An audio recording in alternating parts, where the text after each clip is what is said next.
Beloved chosen one, pause right here. Yes, you. Heaven itself has halted your scrolling because there is a word with your name on it. This is not coincidence. This is divine interruption. Everything around you may seem ordinary, but in the unseen realm, the angels have gathered, the heavens have leaned close, and the voice of God whispers, "Now." You were never meant to blend in with the noise. You are marked, separated, and summoned. Listen carefully. You have felt it for years, an inner pull that could not be silenced. While others walked freely through seasons of pleasure, you were confined in the quiet furnace of preparation. That isolation was not punishment, it was refinement. You have wondered, why me? Why do I feel everything so deeply? Why do I see what others ignore? Because you are chosen. You are heaven's weapon forged in secret places. You carry the scent of divine destiny. The enemy has tried to distract you with disappointment, hoping you would scroll past this moment. But you cannot, because your spirit recognizes its summons. Every trial you endured was not random, it was orchestration. Every betrayal was a divine filter, removing those who could not walk with you into the next season. You have been hidden, but not forgotten. You have been pressed, but not destroyed. You have been delayed, but not denied. Heaven wants you to understand this when God calls someone chosen. Their timeline will look nothing like the rest. Your story will move slower because it is being written in eternal ink. While others rushed ahead, God was carving something deep in you: patience, humility, endurance, unshakable faith, the kind of strength that does not crumble when storms come. You were never meant to chase applause, you were meant to carry presence. Can you feel it now that stirring in your chest is not emotion, it's recognition? Your spirit knows that this message is heaven sent. Even now, the Spirit of the Lord begins to remind you of every promise whispered in the dark, the nights you cried, the times you prayed, "God, if you're real, show me you haven't forgotten me." And here he is, answering. Scripture says in the Gospel of John, chapter 15, verse 16, "You did not choose me, but I chose you and appointed you that you should go and bear fruit." Let those words sink deep. You were chosen before you knew his name, before the heartbreak, before the fear, before the rejection. You were already handpicked. Heaven saw your tears long before anyone understood your silence. God himself marked you as one who would not just survive the storm, but command it to cease. You were chosen to shift atmospheres, to walk through valleys and bring light where darkness thought it had won. Look at your journey, the moments you almost gave up, yet something unseen held you. That was grace. The times you were surrounded by people yet felt utterly alone, that was God's way of detaching you from distractions. You thought you were being left behind, but in truth, you were being positioned. He was protecting your anointing from contamination, because when he finally reveals you, there will be no mistaking who sustained you. It was the Lord, chosen one. This is your awakening. The wait is over. Heaven has written now across your timeline. Your pain was not wasted, your tears were not in vain. Every unanswered question will soon make sense in the light of his perfect plan.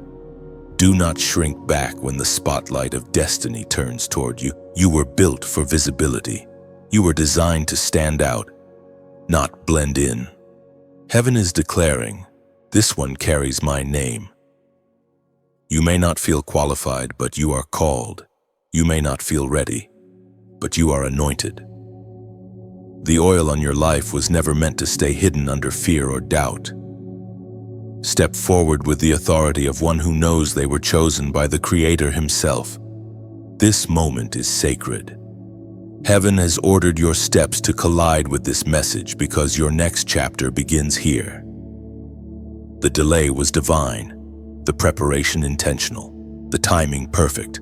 The next move you make spiritually, emotionally, even relationally must come from alignment, not anxiety. God is not just calling you out of something. He is calling you into something far greater. So before you scroll away, seal this moment in obedience, lift your head, breathe deep, and declare aloud, I receive what heaven has spoken. Then act, because every prophetic word demands a response. If this word has found you like the arrow of heaven piercing through noise and distraction, don't keep it silent. Someone else out there needs the reminder that they, too, are chosen. Share this message, leave your mark, and let the world know that the chosen are awakening. Like, share, and subscribe so that more of God's chosen ones can hear what heaven is releasing in this hour. And as a prophetic act of agreement, type below. Comment 777. I received the call of the chosen. You have always known deep down that you were different. Even as a child, you could feel the invisible line that set you apart from the rest. You sensed things others could not explain. You carried a tenderness of spirit that this world could not understand. While others laughed off conviction, you carried it like fire in your chest. You didn't fit the crowd because you weren't created to blend, you were crafted to burn. Those who are chosen are often the most misunderstood. People have looked at you and called you too sensitive, too intense, too much. But heaven calls you set apart. You were born with a spiritual sensitivity that detects what others ignore. You feel the spiritual temperature of a room. You sense when something is off, and you carry peace that disturbs the plans of darkness. What they call weird, heaven calls anointed. Every rejection you faced was redirection. Every closed door was divine preservation. When people walked away, they were never meant to understand your mission. They saw a version of you still in process. God saw the finished product glowing in eternity. You were marked before you were named. Every twist in your story, every disappointment, was preparation for divine elevation.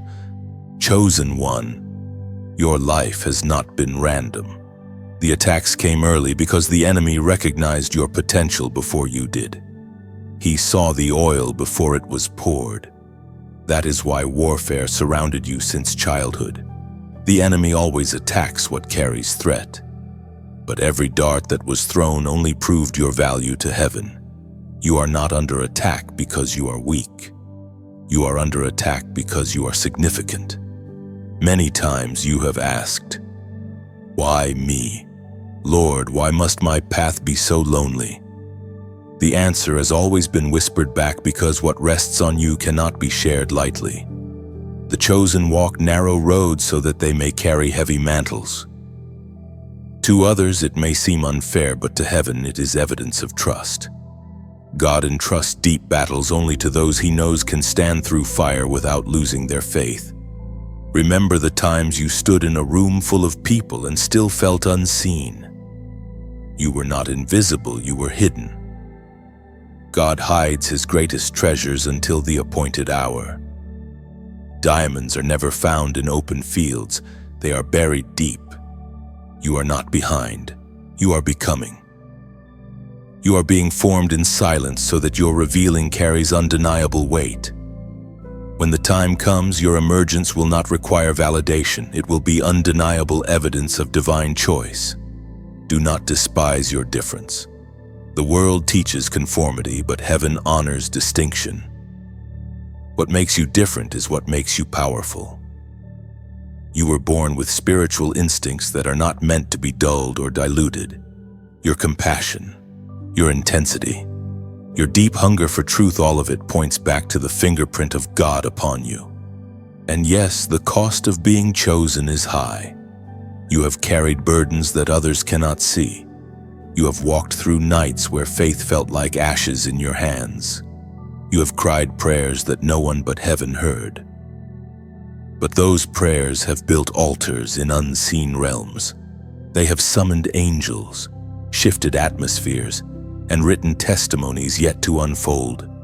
The Apostle Peter wrote in his first letter of Peter, chapter 2, verse 9, "But you are a chosen generation, a royal priesthood, a holy nation, his own special people." Let this truth anchor you. You are royalty walking in disguise. You are heaven's ambassador wrapped in human form. The authority you carry is not from position but from selection. You were chosen not because you were perfect, but because you were willing. Your imperfections make room for his power. Your weakness is the stage where his glory performs its greatest act. So when the world says, "You don't belong," smile, because it's true. You don't belong here, you belong to him. That is why ordinary pleasures cannot satisfy you. That is why temporary success feels hollow. Your soul was wired for eternity. You were never meant to chase validation. You were meant to carry revelation. Chosen one, do not run from your difference, walk boldly in it. Let your uniqueness be your worship. Let your obedience be your offering. Heaven rejoices over you not because you are like others, but because you dared to stay true to who you are in him. You are marked by fire, set apart by purpose, and sealed with the breath of God. The world may not understand you, but heaven celebrates you. Hold your head high, for the same hand that chose you will carry you through every valley and crown you in due time. So stand tall, chosen one. The mark you carry is not a curse, it is a calling.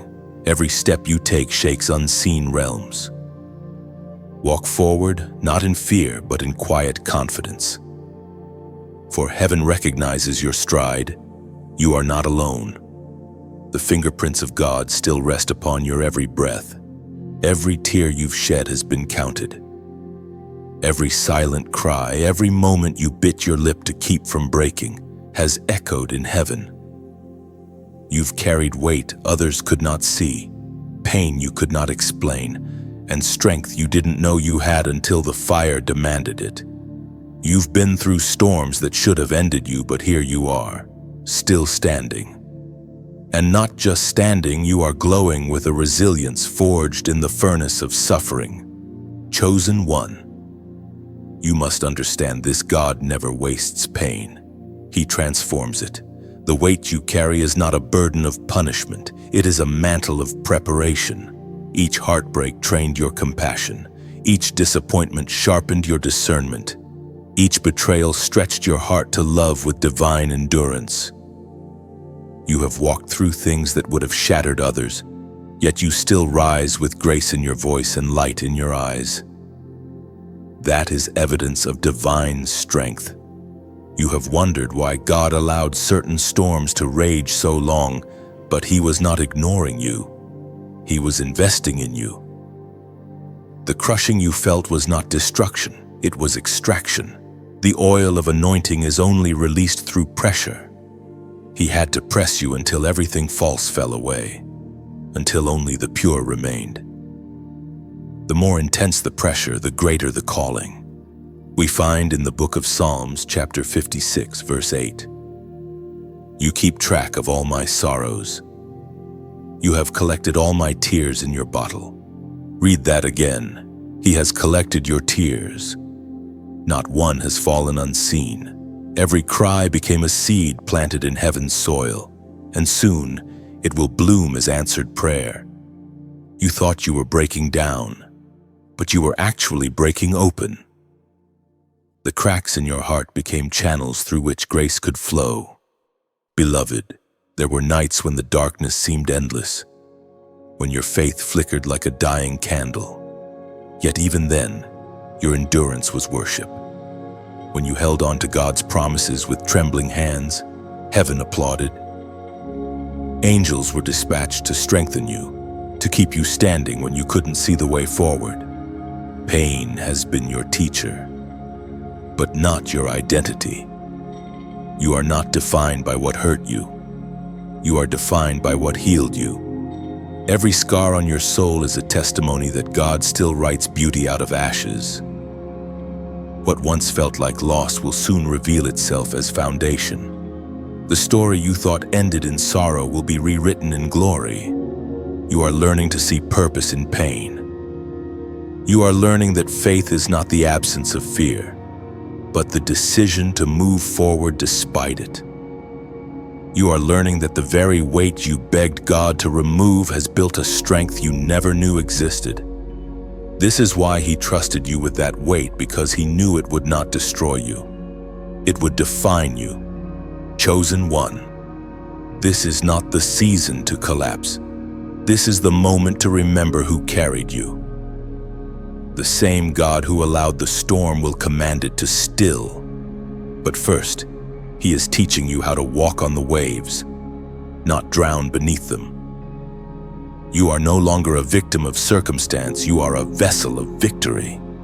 Look around the people who misunderstood, you will soon witness your transformation. The same mouths that spoke against you will testify of your endurance. Because the light you carry now was not cheaply gained, it was earned through battle. Heaven does not place crowns on untested heads. Your scars are proof that you've been trained for royalty. Every weight you've carried has shaped the warrior within. You have learned to pray with tears, to fight with silence, and to trust when everything shakes. This is maturity, the kind that frightens the enemy. Because now you don't panic when you're pressed, you praise. You don't complain when it hurts, you discern. You no longer ask why me, but whisper, thank you for choosing me. Your tears were not wasted, they were prophetic. They watered the soil of your destiny. And soon, what once brought you to your knees will become the testimony that lifts others. The same pain that broke you will now build others through your voice, your words, your presence. Now pause, chosen one. Feel heaven's approval resting on you. This is your turning point. The weight you carry today is the evidence that you were chosen for tomorrow's glory.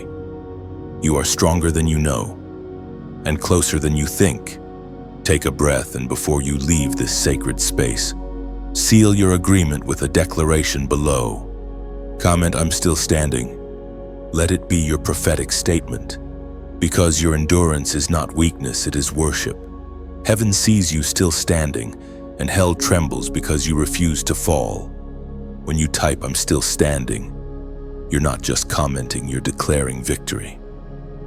You're telling every storm, every demon, every doubt that tried to bury you, I survived, I endured, and I'm rising stronger than ever because God never left me. There is a war for your mind, chosen one. The battle does not begin in the world around you, it begins in the whispers that echo within. The enemy knows he cannot steal what God has promised you, so he seeks to convince you that it was never yours to begin with.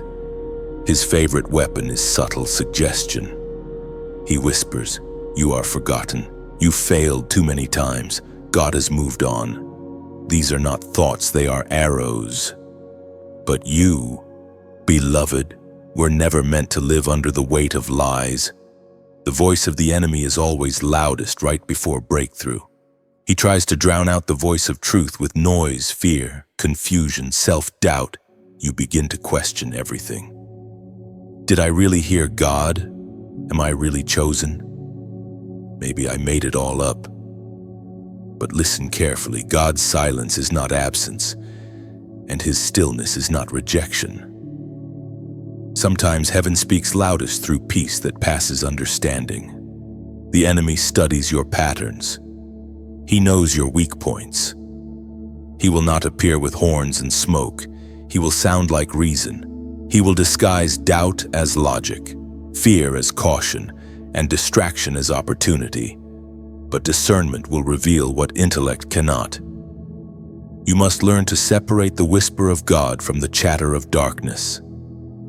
The voice of God always brings peace even when it convicts.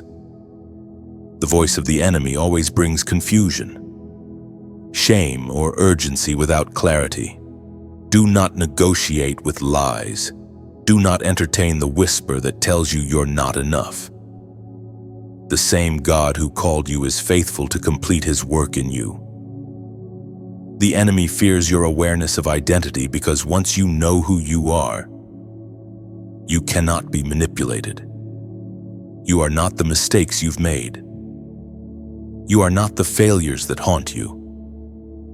You are the image bearer of the Almighty, chosen before the foundations of the world.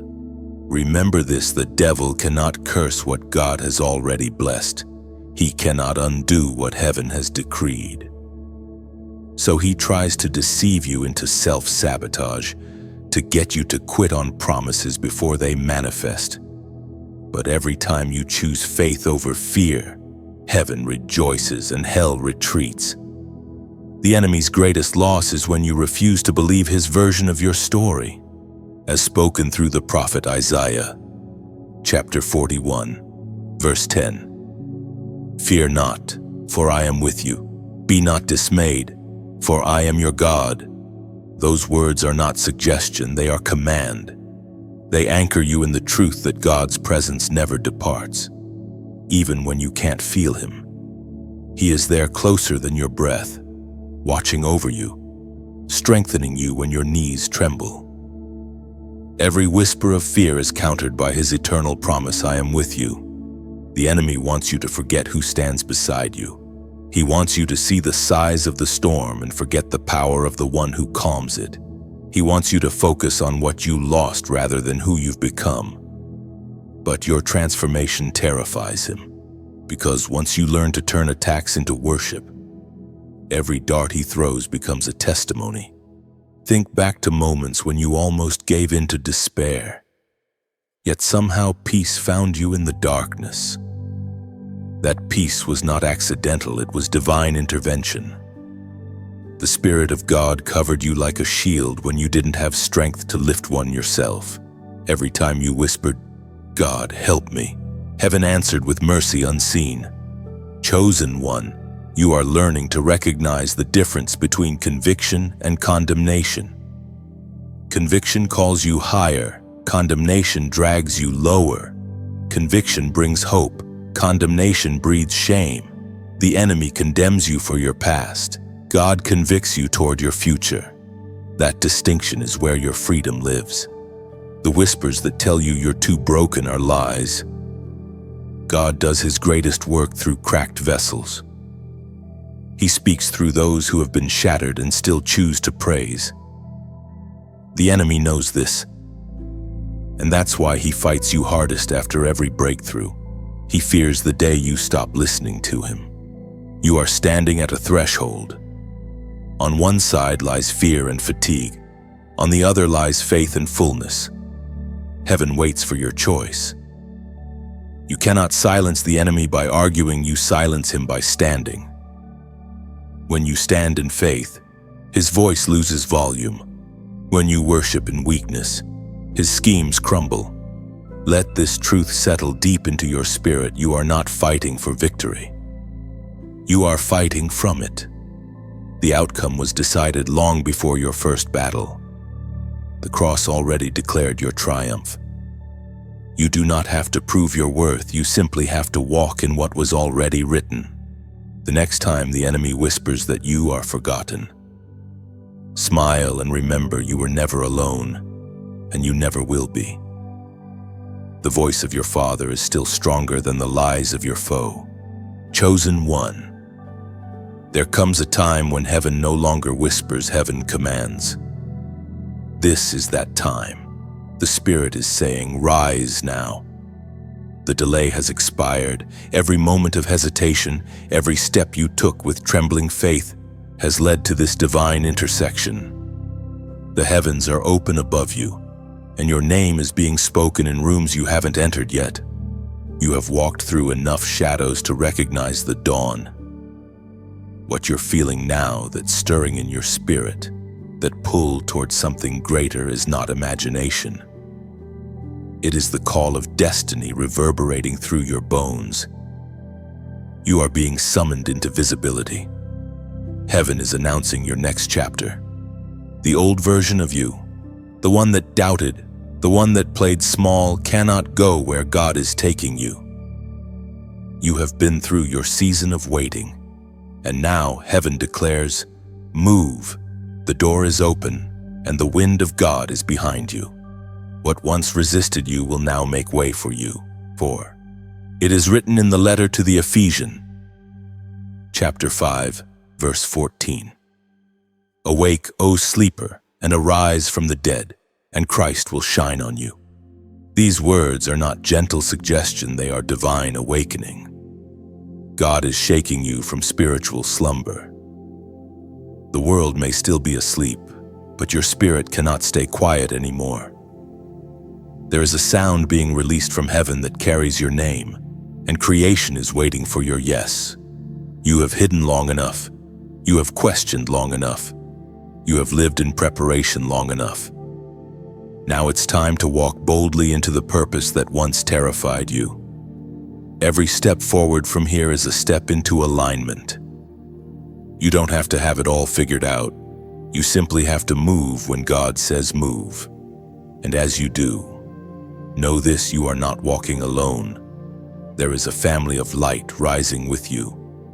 Across the world, other chosen ones are hearing the same call, feeling the same pull, standing up in the same fire. Together, you are the generation that heaven will use to rewrite history. As this message goes out, let it be more than just words in your ears. Let it become fire in your heart. This space, these words, this movement, it's all part of a divine assignment to awaken those who are called, just like you. Every time a message like this reaches someone broken, someone discouraged, someone ready to give up, it's heaven touching earth. If you have ever felt that these words spoke to your spirit, if they have strengthened you, lifted you, or reminded you that you are chosen, then you are already part of something sacred. You are part of a living message that keeps flowing through every voice, every share, every heart that listens. That's why your presence matters here. Every like, every share, every subscription is not just a digital gesture, it's a ripple in eternity, like dropping a pebble of light into an ocean of souls. When you click, you cast light further. When you share, you open another prison of silence. When you subscribe, you keep the flame alive. And if, in your heart, you feel stirred to go deeper to help sustain this voice, this ministry, this movement, you can think of giving not as payment, but as planting. When you choose to sow into what feeds your spirit, you are not just giving, you are watering the very soil that once gave you hope. To donate is to add oil to the lamp, a lamp that keeps burning through every word, every prayer, every heart that listens in the night. Without oil, light fades. With oil, light travels farther than the eye can see. If you feel led, let your seed be that oil, and do it freely, joyfully, as a love offering to the one who first awakened you. Even if all you can give is a prayer or a kind word, that too is oil, because heaven measures the heart, not the amount. And your act of faith, no matter how small, keeps this divine flame alive for the next soul still wandering in the dark. Like, because it tells heaven, I agree. Share, because it spreads light faster than shadows can move. Subscribe, because the journey continues, and your presence keeps this family growing. Give, only if love whispers it to you. Not duty, because true generosity flows like water, not like weight. You are awake now, chosen one.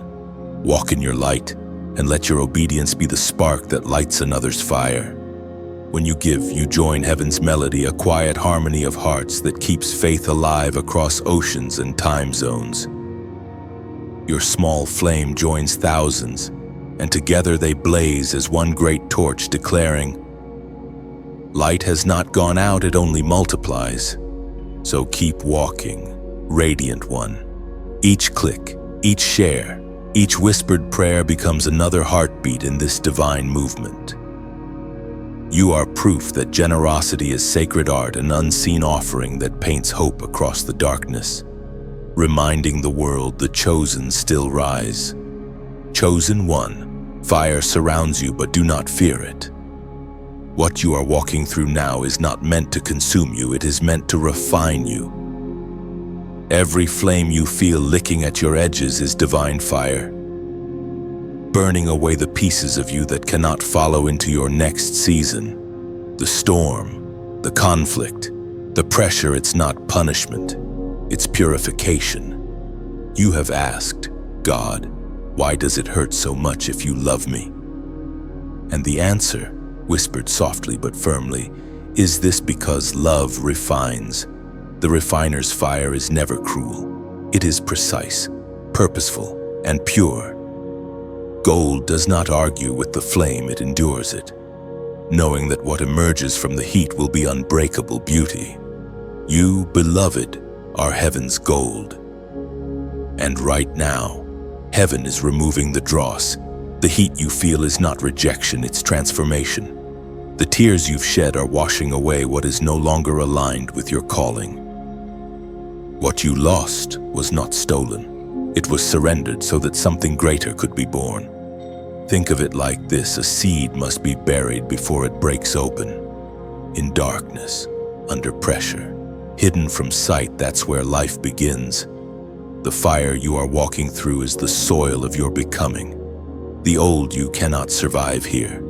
The refined you, the radiant you, the purified you, that's who God is calling forward now. It was written in the book of Zechariah, chapter 13. Verse 9, I will refine them as silver is refined, and test them as gold is tested. This fire has an assignment. It's teaching you to see through tears, to praise through pain, to trust when everything shakes. God does not waste heat. He is burning away fear, pride, doubt, and everything that keeps you small. What's left after the fire will be faith that cannot be shaken. You have walked through betrayal, rejection, uncertainty. You have felt like everything you built collapsed. But perhaps, beloved, it was never meant to stand as it was. God sometimes allows the tower to crumble so he can build something unshakable in its place. You are not losing ground, you are being set on holy ground. When the heat rises, you are not abandoned, you are being shaped. The forge is where warriors are made. The potter's wheel spins faster right before the masterpiece is complete. So don't run from the heat, lean into it. Let it do its holy work. You are being purified for glory. Even now, God is using this season to draw out hidden strength. You are learning how to stand when the world shakes. You are learning to love even when wounded. You are learning that faith is not a feeling. It's a decision to trust the fire's purpose. The pain you feel today will one day become the story that sets others free. Your endurance will become their encouragement. Your scars will become maps that guide others through their own flames. And when you emerge from this furnace, and you will carry a light that cannot be extinguished. So take a deep breath. Chosen one. The same fire that burns also illuminates. What seems like destruction is actually revelation. The flames are revealing what was always inside you: endurance, purity, and divine strength. You are not just surviving the fire, you are glowing in it. Heaven is watching. Angels are guarding. God is smiling, and because what the enemy meant for harm, this fire is turning into holiness. Let this truth steady your spirit. You are not being punished. You are being purified. You are not being tested to fail. You are being proven trustworthy for what's next. The hotter the fire, the purer the vessel. And you, chosen one, are being prepared for something beyond measure. Now pause for a moment. Let gratitude rise, even in the heat. Whisper to the fire, do your work. I will not run. Because soon, this very fire will be the proof that you were never ordinary. You were chosen for endurance, refined for greatness, and forged for divine purpose. And as you let these words sink deep into your spirit, Seal it with a sign of agreement. Comment 444. This number is not random. It symbolizes divine alignment and protection. When you type it, you're declaring, even in the fire, I trust the one who walks beside me. Heaven takes note of that faith, and the fire itself begins to glow with glory instead of pain. When you write 444, you are not typing numbers, you are marking covenant. It is a signal to heaven that you recognize the fire as sacred, not cruel. You are saying, I am not running. I am ready to be refined. That declaration moves unseen realms. Each 4 represents stability. 4 corners of the earth, 4 winds, 4 foundations of creation. It is heaven's way of saying, you are covered from every side. When you comment 4444, you align your life with divine order and protection. The fire no longer feels like chaos, it becomes craftsmanship. Let it be your act of trust, a quiet, holy nod that says, the fire will not destroy me, it will define me. Silence, it has been your most misunderstood season. To the world, it looked like nothing was happening. To you, it felt like heaven had gone quiet. But silence is not abandonment. Chosen one, it is divine strategy. When God hides you, He is not ignoring you. He is preparing the world for your unveiling. You have looked at others moving forward while you stayed still, wondering if you were forgotten. You saw people being celebrated while you were being stripped. But heaven's timelines are not measured in applause. While the world was watching outward success, God was doing an inward construction. The foundation He is building in you is deep because the structure He's preparing to raise through you will stand through storms. Think of a seed again. It disappears under the ground before it grows upward. Beneath the soil, it breaks, it softens, it sheds its outer layer. Only then can it push through the surface into light. Your hidden years have been that process.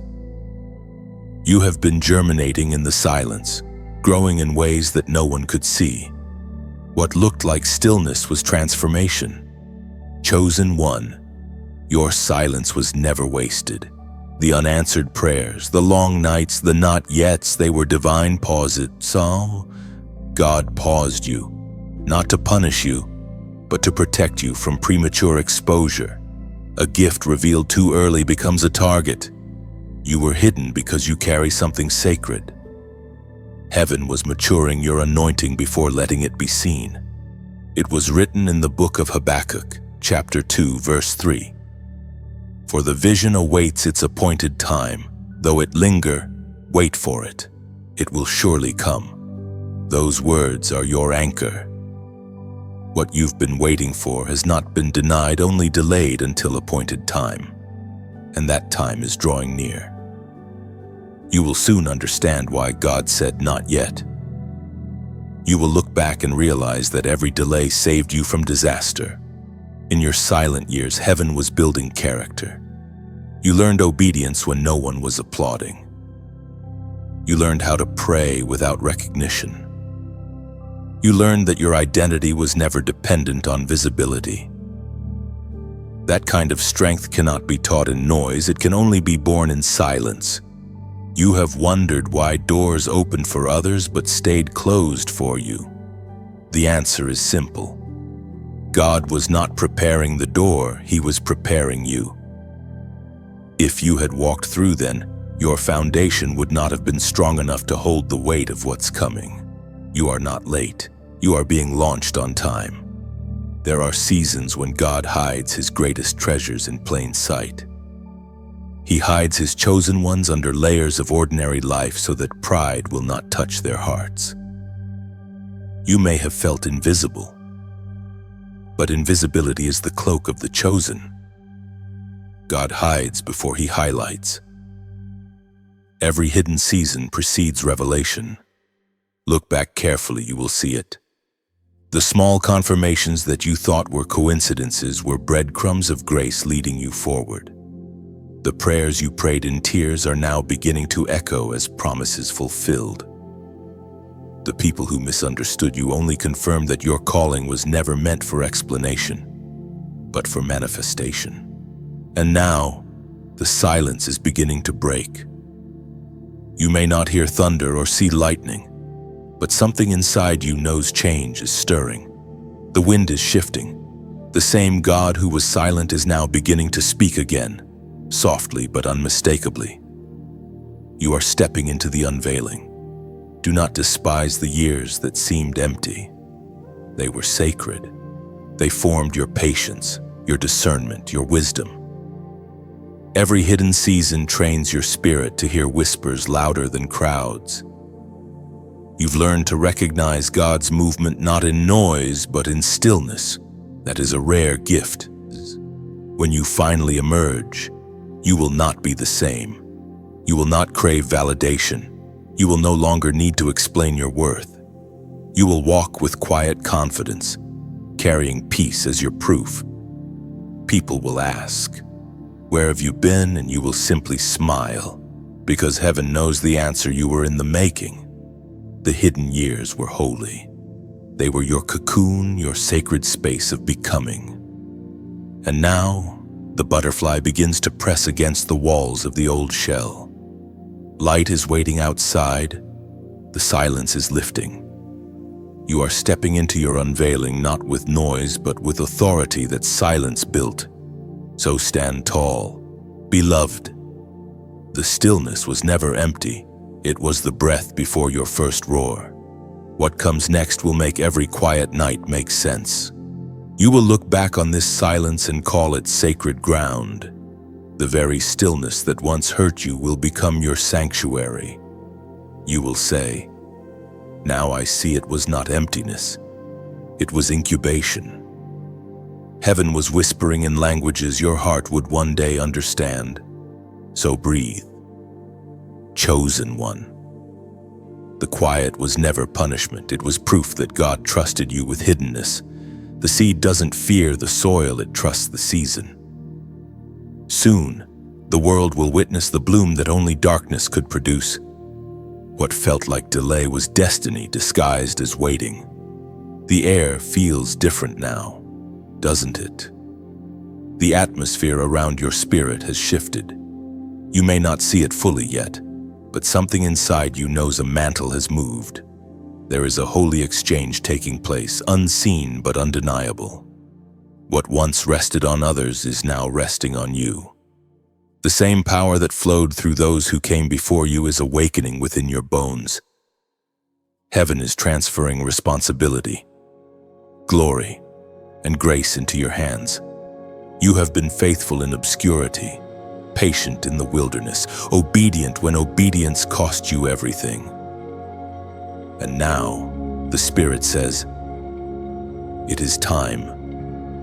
The mantle has been released. It did not fall by accident.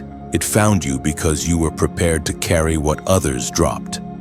It was written in the second book of Kings, chapter 2, verse 15. The spirit of Elijah rests on Elisha. This is the season of spiritual inheritance. You are stepping into the flow of what generations before you prayed for. You are not starting from scratch, you are stepping into a lineage of purpose, a river that began long before you and will continue long after. Every intercessor who prayed for revival, every warrior who refused to give up, every prophet who whispered, "Let your kingdom come," their prayers became the wind that now propels you forward. The mantle is not a cloth, it is a calling. It is weight and wonder combined. It is the invisible robe that identifies those who have walked through fire and come out fragrant, not burned, when it rests upon your shoulders. It feels both heavier and lighter at the same time, heavier with responsibility, lighter with clarity. You begin to understand that you were never meant to carry everything, only what heaven has placed upon you. Chosen one, the mantle is confirmation. The same grace that empowered others to stand when the world bowed will empower you to move when fear says freeze. Do not compare your journey to anyone else's. The mantle may look similar, but its expression will be uniquely yours. Elijah's fire did not cancel Elisha's. It extended it. The anointing evolves, deepens, transforms, but its source remains divine. Sometimes inheritance comes disguised as interruption. What looked like loss was actually the passing of the torch. When doors closed, heaven was shifting your focus. When people left, heaven was clearing the stage. When silence fell, heaven was stretching your spirit to receive something bigger than you imagined. You were not being emptied, you were being readied. This mantle carries both calling and cost. It will require discipline, prayer, and deep surrender. You will feel its pull in the night when the world sleeps. You will sense its urgency when others seem unbothered. That's because the mantle is alive. It carries divine purpose that cannot rest until fulfilled. Do not fear the weight of it. The one who gave it to you also promised to sustain you. God does not assign without equipping. Every weakness you've confessed, every flaw you've wrestled with, He factored it in before choosing you. You are not carrying this mantle because you are perfect. You are carrying it because you said yes when others walked away. This transfer is not about fame or position, it's about continuation. Heaven's stories never end. They simply pass to willing hearts. You are standing in the place of legacy. The baton is in your hand. The same Spirit that raised Christ from the dead lives in you, guiding, empowering, reminding you that nothing entrusted to you will be wasted. There will be moments when you question, am I truly ready? In those moments, remember the path you walked, the waiting, the silence, the fire, the surrender. All of it was training. You have been equipped in ways you do not yet see. Heaven would not hand you this mantle if you were unprepared to bear it. Walk humbly, but do not shrink.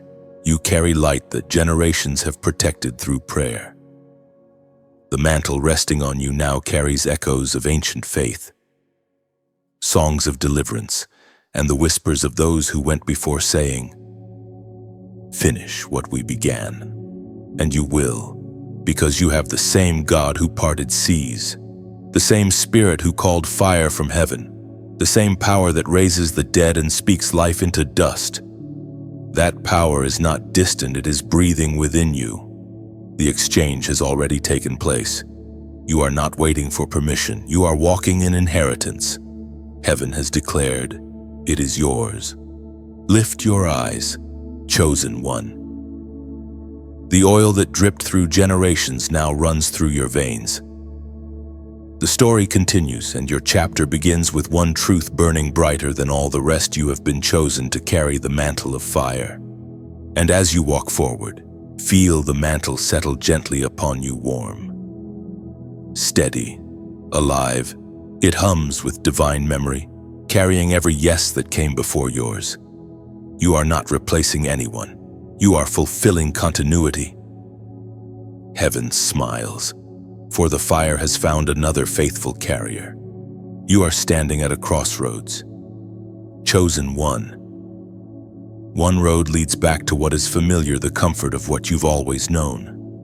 The other road leads into divine uncertainty, the territory of faith. This is where heaven pauses, waiting for your decision. The place between what was and what shall be. It's holy ground. You can feel the tension of destiny pulling at you. The whisper of old fears tries to chain you to safety, but the call of purpose urges you forward. Every great move of God begins at a moment like this, a moment when the chosen must choose. This is not the time to retreat. This is the moment to trust what heaven has already confirmed in your spirit. You may not have all the details, but you have direction. And direction is enough when it comes from God. Heaven speaks clearly through the words in Deuteronomy, chapter 30, verse 19. I have set before you life and death, blessings and curses. Now choose life. Those words echo across eternity, reaching straight into your present moment.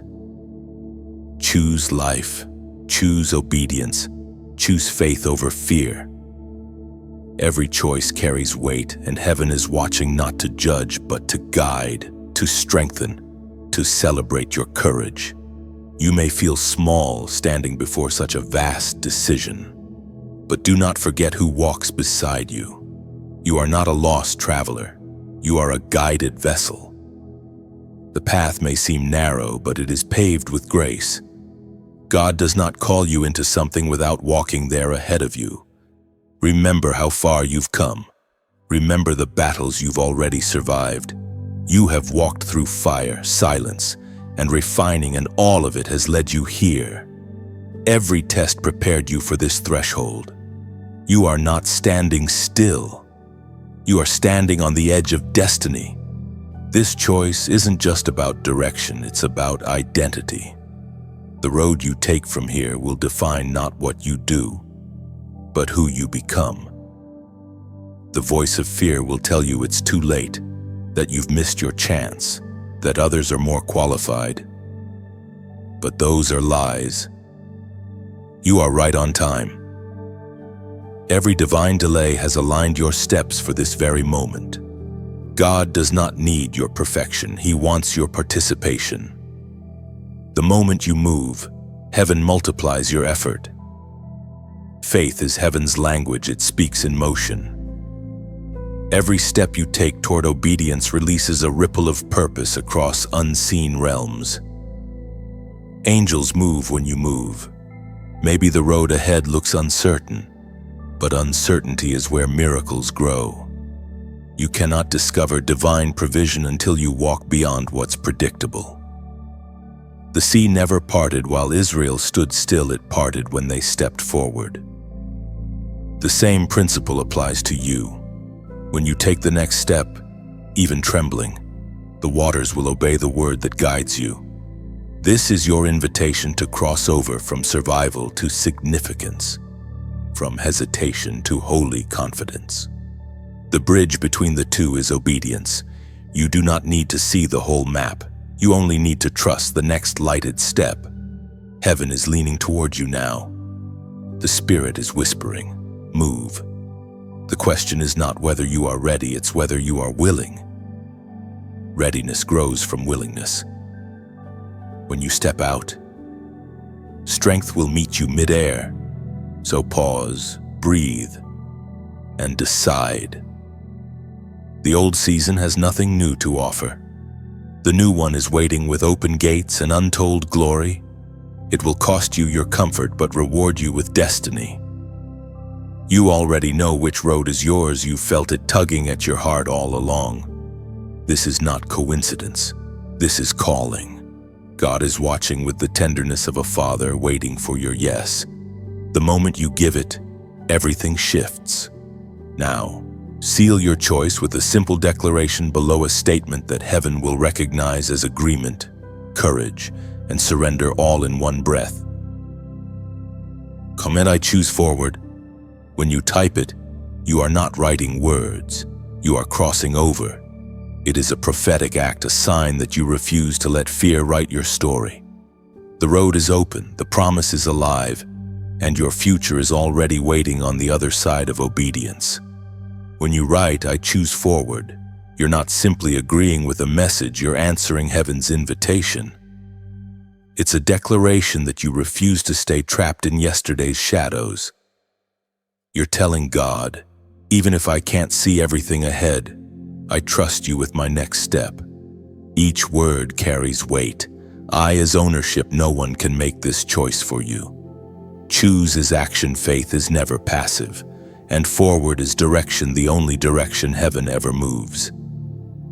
Together, they become a holy sentence that unlocks doors the enemy tried to seal. So let this be your spiritual signature, written in the language of courage. When you type I choose forward, heaven hears it as movement. The road straightens, the fear weakens, and destiny begins to unfold beneath your feet. Chosen one, look around you, the light is changing. The night that once surrounded you is beginning to fade. Dawn is not loud, it rises softly, almost shyly. But when it comes, it cannot be stopped. You are standing in that sacred hour between darkness and daylight, the threshold of transformation. All over the world, others like you are awakening.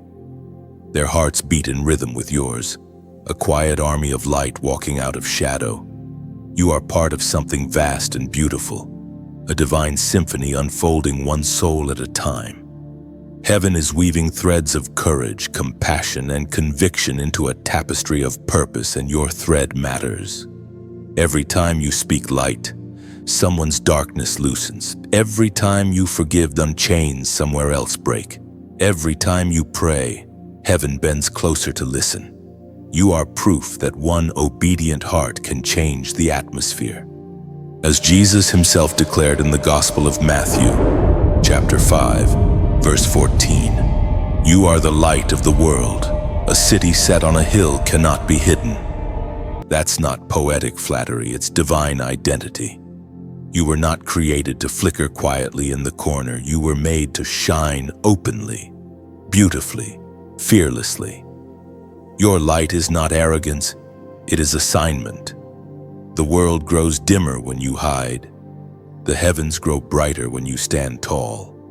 And as your light rises, others will be drawn to it. People who are weary, unsure, broken, they will see your flame and remember their own. This is how revival begins, one spark igniting another, until the night has no place left to hide. But remember, this light does not sustain itself alone. A candle burns longer when it shares its flame. That's what this space, this message, this movement is about: 1,000 candles lighting one another, each small act of faith fueling the next. That's why every small gesture from you matters. When you like or share, you're not just clicking, you're casting light farther. Somewhere, a tired soul might stumble upon this word because you let your flame travel. It's not about numbers, it's about souls. And when you subscribe, you're not joining a channel, you're joining a circle of light bearers. Each time you return, you keep that circle glowing a little brighter. You become part of the continual current of hope moving through voices on screens and hearts. If your heart has ever whispered, "I want to keep this fire alive," then you understand the beauty of partnership. To give is to pour oil into the lamp, to make sure the flame never goes out. Every gift, no matter how small, becomes a spark of sustenance. Think of it not as donation, but as participation, a way to keep the beacon burning so others can find their way home. Imagine walking through a dark forest and finding a single lantern hanging from a branch. You reach out, and its glow gives you courage to keep walking. That's what your generosity does. It hangs a lantern for someone else. You may never meet the one whose path it brightens, but heaven will. And even if you choose not to give financially, your engagement, your prayer, your simple act of sharing is still light. Your attention is oil, your kindness is flame, your encouragement is oxygen. It all feeds the fire. This is what community looks like in the kingdom, many hands tending one eternal flame. So if you feel moved, act as your spirit leads. Like, share, subscribe, or give, not because you are asked, but because you feel joy rising when you imagine that light spreading farther. There is no pressure here, only invitation. The same God who kindled your flame will guide your heart on how to tend it. Every act of love multiplies light. Every seed planted returns as warmth in someone else's cold season. The harvest of hope always grows from willing hands. Chosen one. The darkness of this world trembles when even one soul decides to keep their flame alive. Keep yours burning. Let this place be your altar of light, a reminder that even in a digital world, the Spirit still moves through hearts willing to shine. Your presence here is not small. It is divine participation in heaven's project of illumination. You are part of the light that cannot be hidden. Together, we are the city on the hill shining not because we must, but because we love. So let your next action, whatever form it takes, be worship. Whether it's a quiet prayer, a shared word, or a small seed given. Let it be your way of saying, keep the light burning. Heaven smiles on such offerings. You were never meant to shine alone, beloved. You are the reflection of a greater flame, the light of the world himself. Keep that light alive, and let it travel farther than you ever could alone. And when the night returns, as it always does, remember this: even one flame can hold back the dark. Keep tending the light, chosen one. Somewhere unseen, another soul will find their way because your fire never stopped burning. Chains, visible or invisible, have followed you for years. Not the metal kind that rattle on wrists, but the quiet ones that wrap around the heart: fear, guilt, hesitation, shame. They whisper that you are unworthy, that you'll never break free, that the past will always be stronger than the promise. But heaven has drawn a line today. The season of being bound ends here.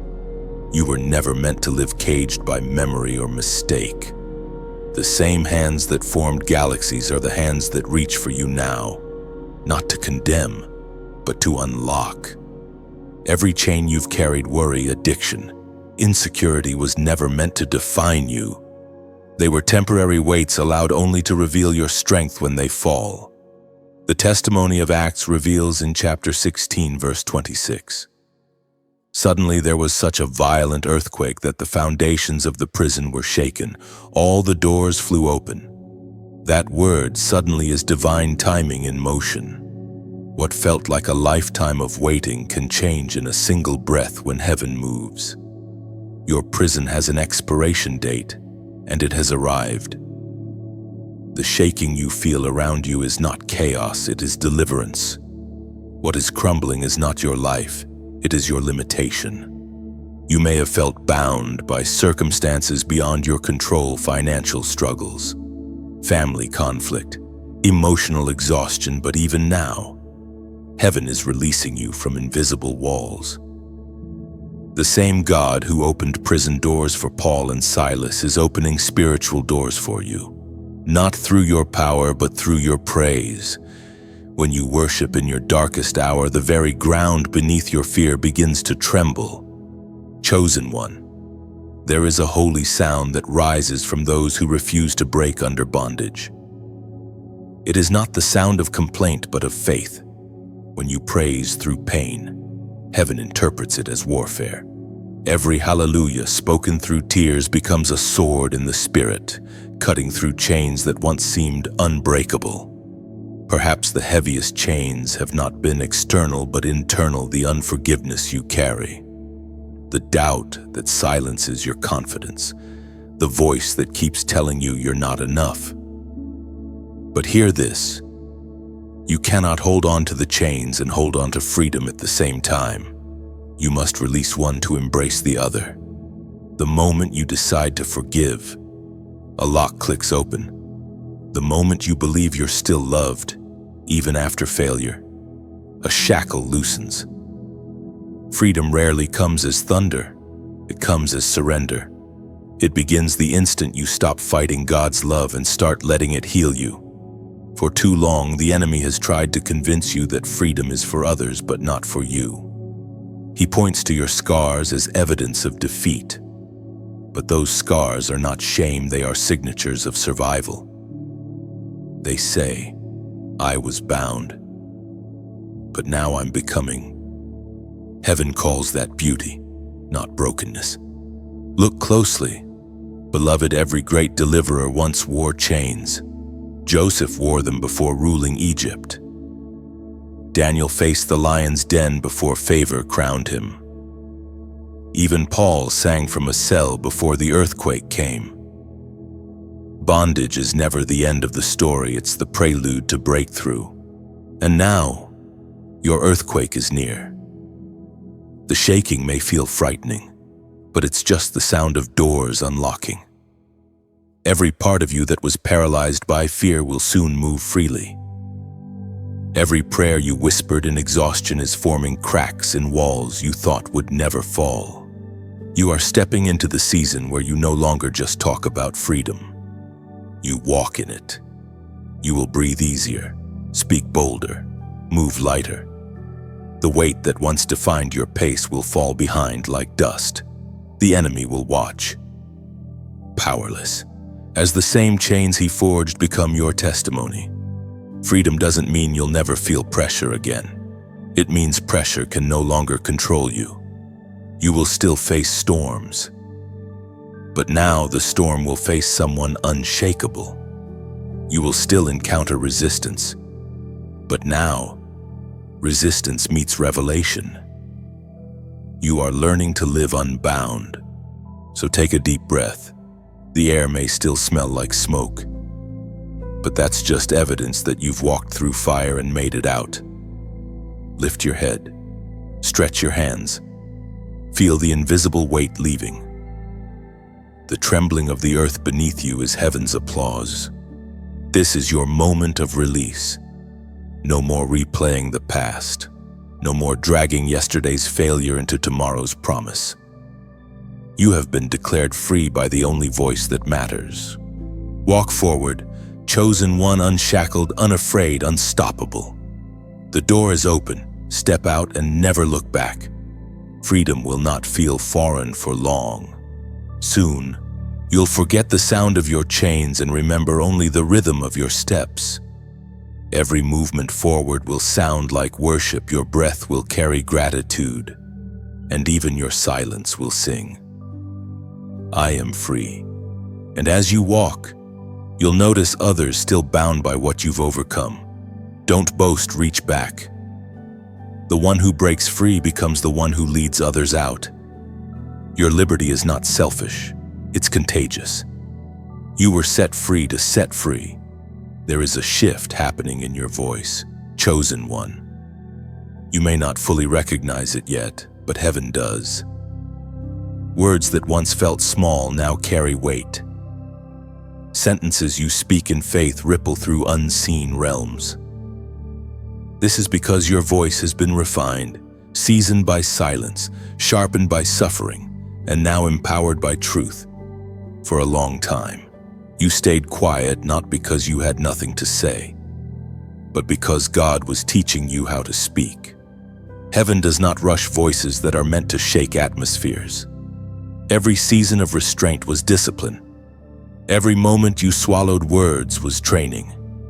Now, when you open your mouth, you do not just speak opinions, you release authority. The Spirit spoke through the prophet Jeremiah, chapter 23. Verse 29, "Is not my word like fire, declares the Lord, and like a hammer that breaks a rock in pieces? This is what rests on your tongue now. Fire and force, warmth and power." When you speak in alignment with God, your words do not return empty. They ignite faith, dismantle lies, and crack open hardened hearts.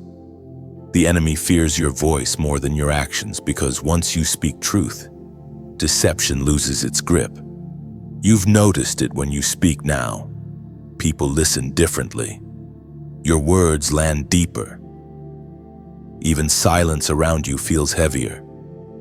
That's because heaven has tuned your voice to a higher frequency. You no longer speak to be heard. You speak because obedience demands it. There was a time when fear muted you. You worried about being misunderstood, rejected, or ignored. But the fire you've walked through burned away that fear. What remains is clarity. You no longer need permission to speak what God has placed in you.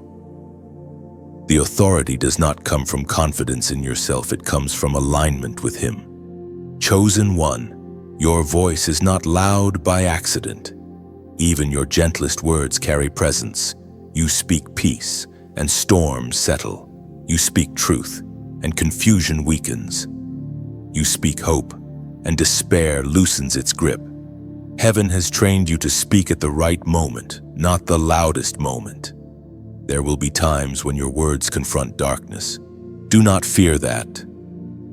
Fire does not apologize for burning away what does not belong. Hammer does not hesitate when stone resists. When God speaks through you, resistance is confirmation, not rejection. You are stepping into the role of one who declares, not debates. You are learning to speak from authority, not for approval. That shift alone terrifies the enemy, because once you stop doubting your voice, hell loses leverage. Guard your words. Yes, but never bury them again. The fire inside you must be released in obedience. Speak life over dead places. Speak truth where lies have lingered. Speak faith even when your knees tremble. The power is not in volume. It is in obedience. Your voice is becoming a key opening doors, unlocking minds, awakening spirits. You may never see all the impact, but heaven records every word spoken in faith. Nothing uttered in alignment with God is ever wasted. Now pause. Feel the authority settling in your chest. And this is not pride. This is calling. You are learning when to speak and when to be still, and both carry power. Seal this moment with a prophetic sign of agreement. Comment 888. This number represents new beginnings and divine authority. When you type it, you are declaring my voice aligns with heaven. I speak with purpose. I release what God has placed within me. Heaven recognizes that alignment, and your words begin to move with even greater clarity and fire. When you write 8888, you are not typing a number, you are responding to alignment. It is a signal that your spirit recognizes the moment when heaven entrusts you with greater authority. You are saying, I accept responsibility for what I speak and how I release it. That awareness changes everything. The number 8 has long symbolized new beginnings, resurrection, and divine order. When it is repeated, it amplifies the meaning. By writing 888, you are declaring that an old season of silence has ended and a new season of clarity has begun. What was restrained is now released with purpose. This comment is not about attention, it is about agreement. You are aligning your voice with heaven's rhythm. You are acknowledging that your words matter, that they carry weight, and that you will no longer speak casually over sacred things. Heaven honors those who understand the power of speech. When you type 888, you are also placing a boundary. You are saying that fear, doubt, and self-silencing no longer have permission to control your mouth. Your words will no longer partner with defeat, but with life, truth, and restoration, starting with yourself. Let this be your quiet covenant, a reminder that every word you release from this moment forward is intentional, spoken with wisdom, guided by the Spirit, and trusted by heaven to move, heal, and awaken. There are things you were never meant to understand too early, mysteries that would have crushed you if revealed before your strength caught up with your calling. That is why certain answers stayed hidden, certain doors remained sealed, certain questions echoed without reply. It was not denial, it was mercy. Heaven hides what it plans to reveal at the right hour. You have lived with unanswered questions like sealed letters in your chest. You sensed there was more meaning behind your suffering, more intention behind your delays, more truth behind your intuition. And you were right. What you couldn't see before was not absent. It was protected. God does not reveal scrolls to entertain curiosity. He reveals them to those mature enough to carry responsibility, as was written in the book of Daniel, chapter 12, verse 4. But you, Daniel, shut up the words and seal the book until the time of the end. Sealed does not mean erased. It means preserved. The scrolls of your life, the revelations, insights, assignments were never lost. They were hidden in plain sight, waiting for the moment your spirit could bear their weight. And now, something has changed. The seals are loosening. You are noticing it in subtle ways. Truths that once confused you now settle easily in your spirit. Patterns you couldn't explain are suddenly clear. Conversations unlock understanding. Scriptures read differently. Pain you once resented now teaches you. This is revelation awakening, not loud, not dramatic, precise, timed. Hidden scrolls open quietly. There is no thunder when wisdom arrives, only clarity. You are beginning to understand why you had to walk the long road, why shortcuts were denied, why God withheld explanations while demanding trust. If He had told you everything at the beginning, you might have run from the calling instead of toward it. Chosen one. Revelation is not information, it is illumination. It does not add facts, it turns on light. And once light comes, darkness loses authority forever. You are not merely learning things, now you are seeing. That is why discernment sharpens. That is why tolerance for deception fades. That is why your spirit reacts quicker than your emotions. The opening of scrolls brings responsibility. You will begin to see what others overlook. You will sense motives behind words. You will recognize spiritual climates before storms form. This is not paranoia. It is perception. But with revelation comes humility. The purpose of sight is service, no, not superiority. You were hidden so you wouldn't misuse what you now carry. God waited until your heart learned compassion before unveiling truth. Knowledge without love produces pride.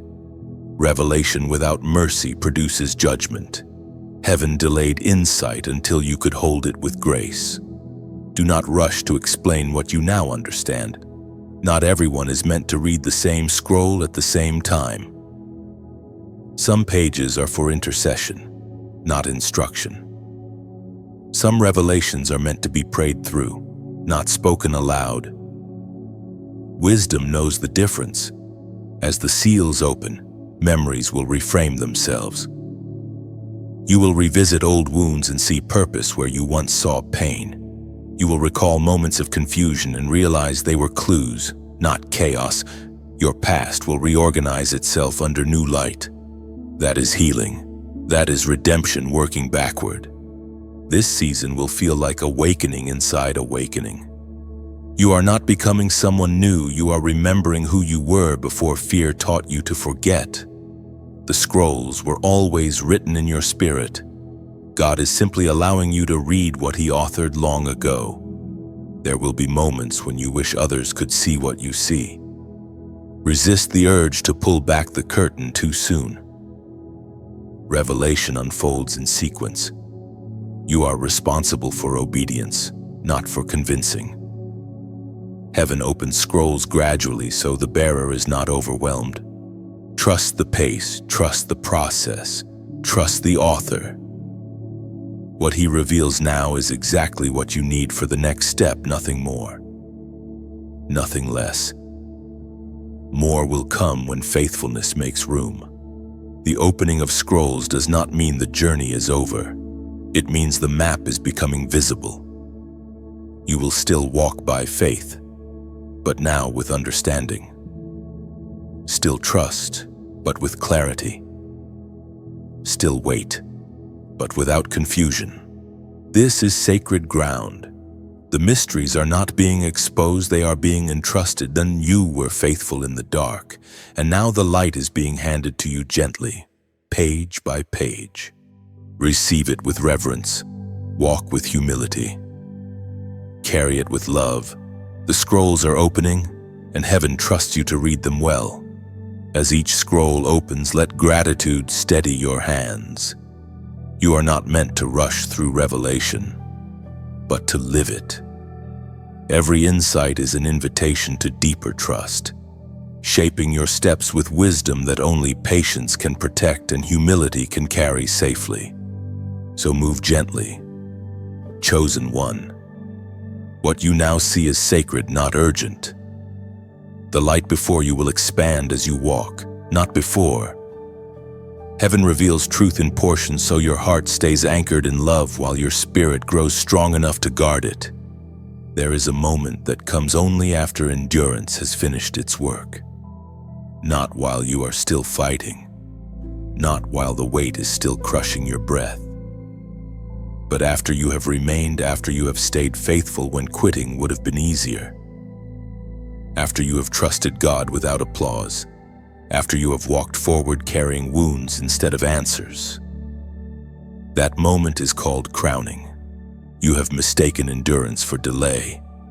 You thought the length of the battle meant the absence of reward. But heaven does not rush crowns. What is prepared for you cannot rest on an untested head. That is why the road was long, the nights were heavy, and the victories came quietly. God was shaping your neck to carry glory without pride and honor without collapse. You endured when no one was watching. You stayed when others left. You held your integrity when compromise offered comfort. That endurance has been recorded, not forgotten, not minimized, recorded. Heaven keeps precise accounts of faithfulness that earth never applauds. According to the letter of James to chapter 1, verse 12, "Blessed is the one who perseveres under trial, because, having stood the test, that person will receive the crown of life." Notice the order. Perseverance comes before crowning. Standing comes before receiving. The crown is not given to those who start strong, but to those who remain true when strength runs out. You were not crowned early because you were still becoming someone who could wear it well. Crowns in the kingdom are not symbols of dominance. They are symbols of trust. They signify that heaven has found someone who will not misuse authority, who will not confuse influence with identity, who will not replace intimacy with recognition. The weight of glory requires a heart trained in humility. You may not feel crowned yet. That is because the crown is first felt inwardly before it is ever seen outwardly. It begins as peace where anxiety once lived, as stability where chaos once ruled, as quiet confidence replacing the need to explain yourself. The internal crowning always comes before the visible one. Endurance has refined your desires. What you once wanted desperately no longer controls you. What once tempted you now feels hollow. That shift is not loss, it is maturity. Heaven does not place crowns on those still ruled by appetite. You have learned restraint, discernment, and reverence. That is why the hour is approaching. You are stepping into a season where reward does not arrive as noise, but as alignment. Things begin to fall into place without force. Doors open without striving. Favor finds you without manipulation. That is the evidence of a crown prepared, not manufactured. Do not mistake this crowning for ease. Responsibility increases with honor. But unlike earlier seasons, the weight will no longer crush you. It will rest naturally, because endurance has strengthened your posture. You know how to bow without breaking and stand without boasting. There were moments when you felt overlooked, when obedience seemed invisible, when doing the right thing cost you more than doing the easy thing. Those moments were building something unseen. Every quiet yes was a jewel set into the crown you will wear. Every resisted temptation polished it. Every tear watered it. You are not being rewarded for perfection. You are being honored for persistence, for staying soft in a hard world, for remaining faithful when bitterness tried to take root, for choosing obedience when applause was absent. Heaven calls that victory. The crown prepared for you is not one you compete for. It cannot be stolen, replicated, or rushed. It fits only the head it was designed for. That is why comparison never served you. You were never running someone else's race. You were being measured against your own calling. When the crowning manifests fully, some will be surprised. They did not see the private battles. They did not hear the midnight prayers. They did not witness the moments you almost gave up but didn't. Heaven did. That is what matters. This is why you must guard your heart now more than ever. Pride tries to enter quietly at the door of reward. But remember where you came from. Remember who carried you. The crown rests securely only on a head that knows it was sustained by grace. You are closer than you think. The shimmer you sense is not imagination. It is confirmation. The endurance season is closing. The testing has accomplished its purpose. What remains is readiness. Walk gently into this hour, not rushed, not fearful, simply faithful. The crown prepared for you was never about status, it was about stewardship. And heaven does not entrust crowns lightly. Remain grounded. Stay grateful. The one who strengthened you to endure is the same one who now honors your perseverance. Your endurance has spoken. Heaven has listened. And the hour of crowning is no longer distant, it is near. Stand still for a moment and let the weight settle. What rests upon you now is not burden but blessing, shaped by grace and guarded by humility. Lift your eyes, chosen one. What rests within you was never meant to stay contained. The light you carry has grown too strong for private corners. It presses outward now, not to glorify you, but to fulfill its assignment. You were never called to remain local. Your spirit was shaped with a horizon wider than familiar ground. For a long time, you thought your influence would be small, limited to the few who could hear your voice or see your steps. But heaven thinks in nations, not rooms. The same God who whispered to you in solitude now calls you to echo truth beyond your immediate reach. What you carry travels farther than you think. The voice of Christ echoed in the Gospel of Matthew, chapter 28, verse 19. Go therefore and make disciples of all nations. This was never only about geography. It is about reach, about impact, about allowing what God has planted in you to move beyond your comfort and touch lives you may never meet. Some seeds are meant to fall close to home. Others are carried by the wind. You are learning to trust the wind. You are part of a larger flow now, like a river that begins as a quiet spring. Your journey has gained momentum. Rivers do not force their way forward, they simply follow gravity. They move where the land opens. They nourish everything they touch. And they never ask permission to keep flowing. This message, this space, this shared fire, it is a river. It flows because hearts are open, because souls are hungry, because light longs to travel. And you are standing at its edge with a simple choice, whether to cup your hands and let the water stop with you, or whether to let it pass through and go further.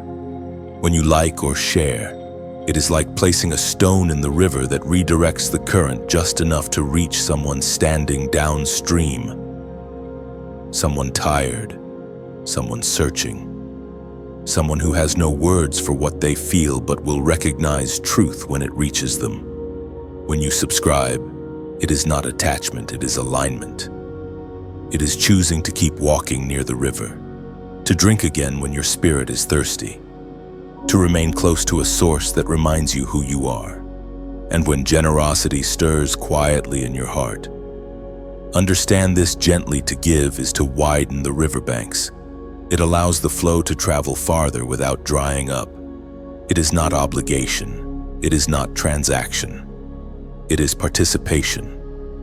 Like adding your hands to a bridge others will cross safely. Think of it as tending a lighthouse.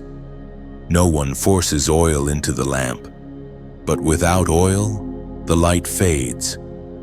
With it, ships find their way home. Every act of giving, small or great, is simply oil offered freely so the light can keep turning toward the sea.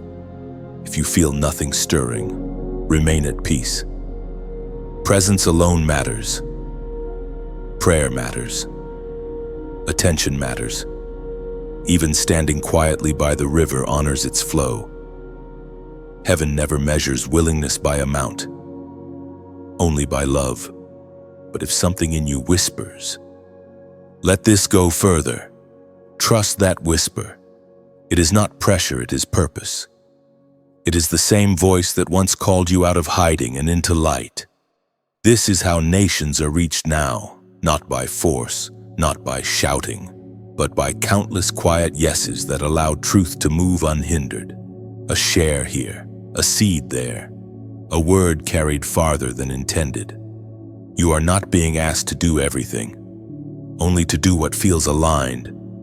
Rivers do not rush. They simply keep moving. So let your response, whatever form it takes, be gentle and real. Let it feel like worship, not weight. A hand extended, not clenched. A door opened, not pushed. And if you feel led to leave a mark, leave one that reflects who you are becoming. Come and I accept. Not loudly and not dramatically, just honestly. Because sometimes the most powerful response is a quiet agreement that says, let the river flow through me. Let your acceptance be gentle, not rushed. What flows through you was never meant to exhaust you. Rivers that last learn how to receive rain without trying to own it. You are learning that balance now, how to carry light without burning out, how to give without emptying yourself. Some will feel the impact of your obedience long after this moment passes. They may never know your name, but they will feel peace where there was confusion, hope where there was despair.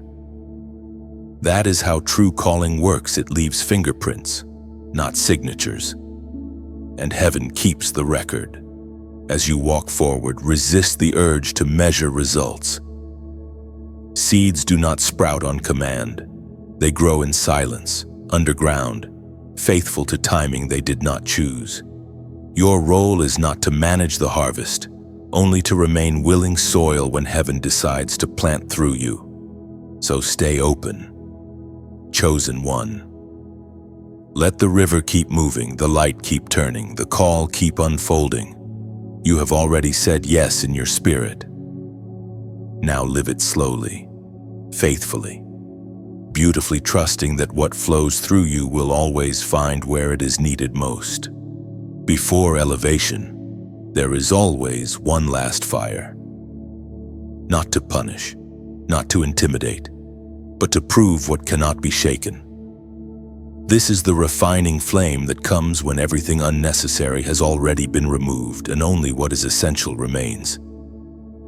It is quieter than earlier battles, more precise, more revealing. This is not chaos, it is confirmation. You may feel the intensity differently now.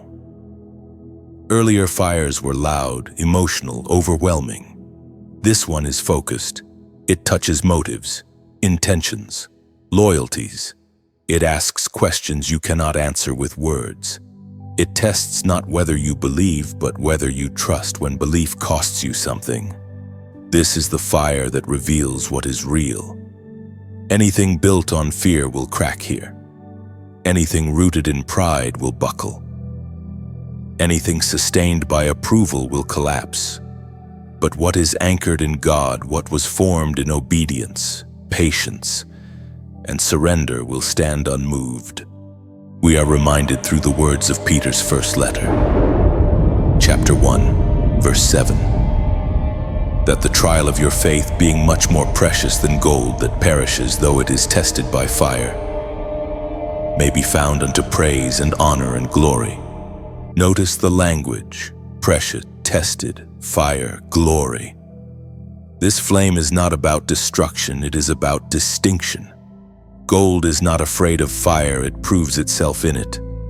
And so do you. This season is revealing that your faith is no longer fragile. It does not depend on circumstances, reassurance, or outcomes.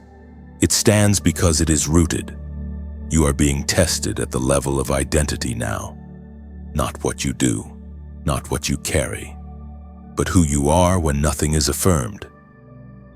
Can you remain faithful when misunderstood? Can you stay obedient when unseen? Can you trust God when silence stretches longer than comfort allows? These are not cruel questions. They are the final confirmations before trust is expanded. Heaven does not place weight on structures that cannot hold it. This flame is strengthening your foundation, sealing cracks you didn't know were there, reinforcing what must last. You may feel stripped again, but this stripping is different. It does not feel like loss, it feels like focus. Distractions no longer appeal. Old validations no longer satisfy. You are becoming less reactive, more anchored.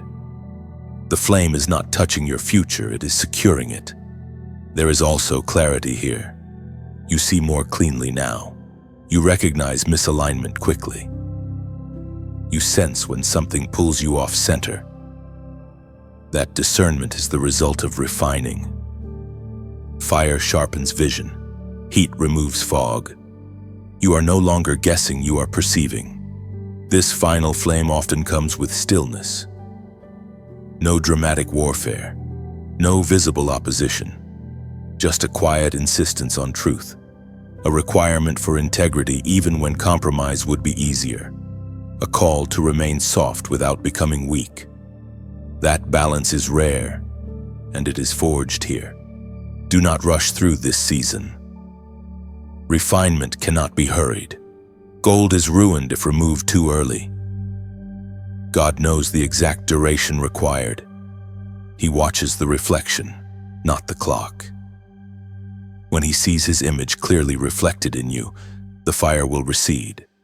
You are closer to completion than you realize.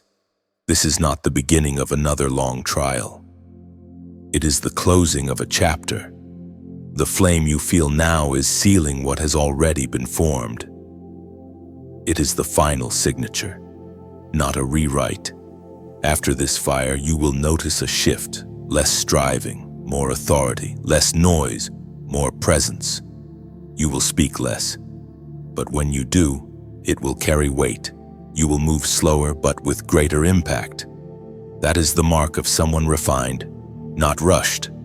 Some will not recognize you after this season, not because you changed into someone else, but because what was never real has finally fallen away. You will feel lighter, clearer, more centered. The fire does not harden you, it clarifies you.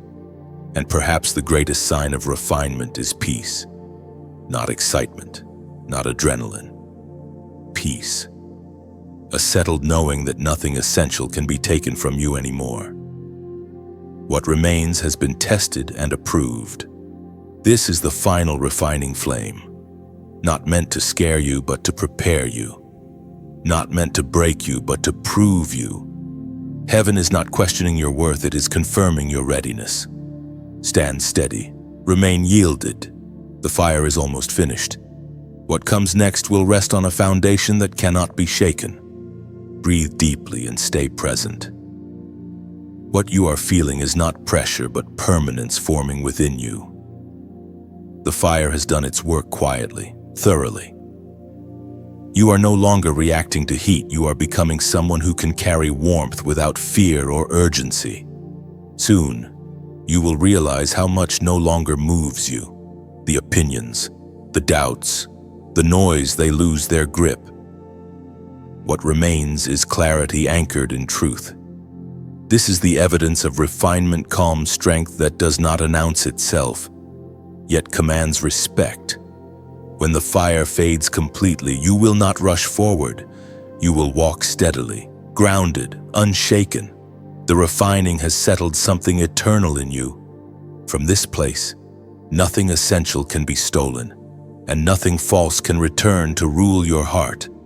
This is the unveiling, not sudden, not explosive, but undeniable. Like dawn spreading across the horizon, what heaven prepared in silence is now visible. You are not stepping into something new, you are stepping into what was always written. The distance between promise and fulfillment has closed. Destiny is no longer approaching, it has arrived. For a long time, Earth questioned you. Circumstances doubted you, the people misread you, and even you questioned yourself. But heaven never wavered.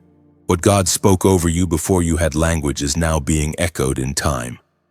The delays, the silence, the refining, all of it converges here. The ancient words recorded in the letter to the Romans, chapter 8, verse 19. Still echo today, for the creation waits in eager expectation for the children of God to be revealed. Notice this carefully. Creation waits not for effort, not for achievement, not for perfection, but for revealing. What is revealed already exists. The unveiling is not about becoming someone else. It is about being seen as who you are. You were hidden because exposure too early would have damaged what was fragile. Now what is revealed is not fragile. It is anchored. The unveiling does not rush you into performance. It invites you into alignment. What you carry can now withstand attention without losing essence. This is why things begin to recognize you now. Doors respond differently. Conversations shift. Opportunities align without force. You are not chasing visibility. Visibility is responding to readiness. Heaven announces what it has finished forming. Do not confuse unveiling with arrival at the end. This is not the finish line, it is the moment the race becomes visible. Your steps will now echo beyond private obedience into public impact. That is why humility must remain close. What is revealed must remain rooted. Some will say you came out of nowhere. Others will think it happened overnight. Let them. Only heaven and you know the cost of becoming. You did not arrive suddenly. You arrived faithfully. The unveiling also brings clarity. You will no longer question your place. You will no longer shrink to fit rooms that cannot hold what you carry. You will not need to explain your authority. It will speak quietly through presence, through discernment, through peace that does not ask permission to exist. There will still be resistance, but it will no longer confuse you. Opposition will no longer feel personal. You will recognize it as confirmation that light has entered territory it once avoided. The unveiling attracts both recognition and resistance, but neither defines you. What defines you is obedience completed, endurance finished, refinement accepted. The unveiling is heaven's response to faithfulness. Now listen closely. With unveiling comes responsibility, not pressure responsibility. To steward what is seen without becoming consumed by being seen. To lead without needing validation. To remain intimate with God when intimacy no longer happens, only in secret. This is where many falter, but you were prepared differently. You learned to listen in silence. You learned to obey without applause. You learned to endure without explanation. Those lessons now protect you. The unveiling will not elevate your ego, it will deepen your dependence. The more visible you become, the more anchored you must remain. That is why heaven trained you in hiddenness first. This is the moment earth catches up to what heaven already knew.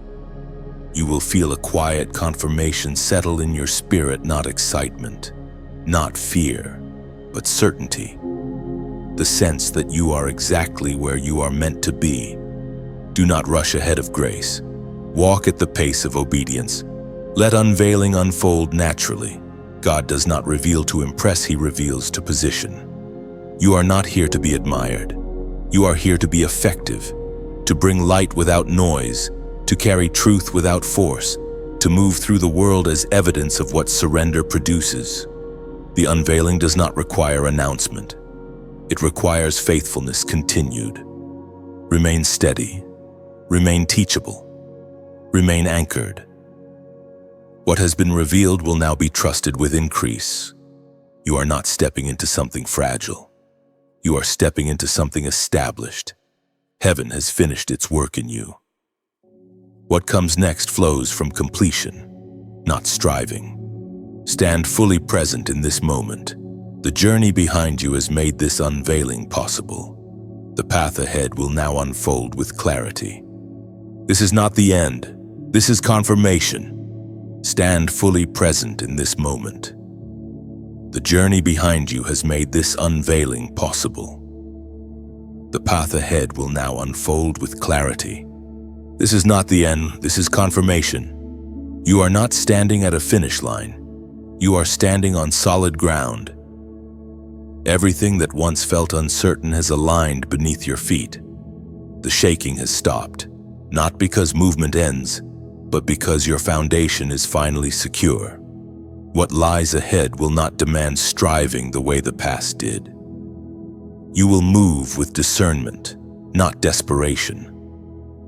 Decisions will feel cleaner. Direction will feel steadier. This is what happens when purpose no longer needs to prove itself to exist. Carry this confirmation quietly. Let it settle into your bones. You do not need to announce it or defend it. Your life will speak for itself. When peace becomes your posture, others will sense that something eternal has taken root. Before you leave this moment, pause for just a breath longer. Let everything you've heard settle, not as information, but as resonance. What you've walked through together here is not meant to end abruptly, like a song fading softly. It's meant to linger, guiding your steps long after the sound quiets. If these words have met you somewhere deep, if they've brought clarity, comfort, or courage, you don't have to rush away. One simple way to honor what you've received is to let it keep moving. When you like or share, it's like opening a window and allowing fresh air to travel into another room. Someone else, unseen to you, may be waiting for that same breath of encouragement. Choosing to subscribe is simply choosing to stay near this kind of space, to return when you need grounding, perspective, or a reminder of who you are becoming. It's not a commitment to a channel, it's a commitment to your own inner alignment, to voices that speak calmly rather than loudly. And if generosity stirs gently in your heart, understand this with complete freedom. Giving is never a requirement here. It is like leaving a small candle burning in a quiet place so others can find warmth later. A donation, no matter the size, is not payment, it's participation. A way of saying, let this space continue to exist for whoever needs it next. But if now is not the time, that is perfectly enough too. You're also welcome to leave a comment, not to perform, but to mark the moment. Sometimes writing even a single sentence helps anchor what your heart has already agreed with. However you choose to respond, let it come from ease, not obligation. What matters most is that you leave here lighter, clearer, and more grounded than when you arrived. Thank you for walking this path. Take what serves you, leave what doesn't, and move forward gently, knowing you are not alone.